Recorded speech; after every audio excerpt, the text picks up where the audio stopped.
আচ্ছা, তিথি আর তার বন্ধুরা মিলে সেকেন্ড চেয়ারম্যানকে কি বের করতে পারবে? কি ঘটবে হবর স্কলারশিপ ধারাবাহিক নাটকের 41 নাম্বার পর্বে? তো 41 নাম্বার পর্বটি কবে আসবে এবং কত তারিখে আপলোড করা হবে সেই ডিটেলস আজকে এই ভিডিওতে জানিয়ে দেওয়ার চেষ্টা করব।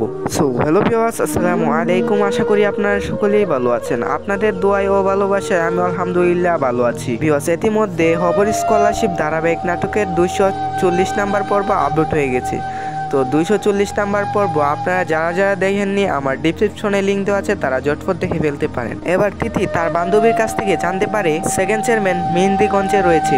আর এই খবর পাওয়ার সাথে সাথে তারা সেই সময় মেহেন্দিগঞ্জে চলে যায়। মেহেন্দিগঞ্জ গিয়ে মেম্বারের বাড়িতে খোঁজ লাগায়। তারপর সেকেন্ড চেয়ারম্যান বুঝতে পেরে বাড়ি থেকে পালিয়ে যায়। তারপর তিথি আর তার বন্ধুদেরকে নিয়ে মেম্বারের বাড়ি চার্জ করে। তারা চার্জ করে দেখতে পেল সেকেন্ড চেয়ারম্যান আগে এখান থেকে পালিয়ে গেছে। আচ্ছা, তিথি আর তার বন্ধুরা কি সেকেন্ড চেয়ারম্যানকে খুঁজে পাবে সেটা দেখতে পারবো আমরা 41 নাম্বার পর্বে। তো 41 নাম্বার পর্ব কবে আসবে সে কথা জানার আগে আমাদের ছোট্ট ফ্যামিলিতে জয়েন হয়ে নিন। আর আমার এই ভিডিওটি কে কোন জেলা থেকে দেখতেছেন একটু ঝটফট কমেন্ট করে বলে দিতে পারেন। বিকজ হবর স্কলারশিপ ধারাবাহিক নাটকের 41 নাম্বার পর্বটি আগামী 2 থেকে 3 দিনের ভিতর মিড এন্টারপ্রাইজ ইউটিউব চ্যানেলে আপলোড করা হতে পারে। আপনারা জানতে পারলেন এবং বুঝতে পারলেন। পরে কোনো নেক্সট ভিডিও নিয়ে আসবো আপনাদের মাঝে। ততক্ষণ ভালো থাকবেন, সুস্থ থাকবেন। আল্লাহ হাফেজ।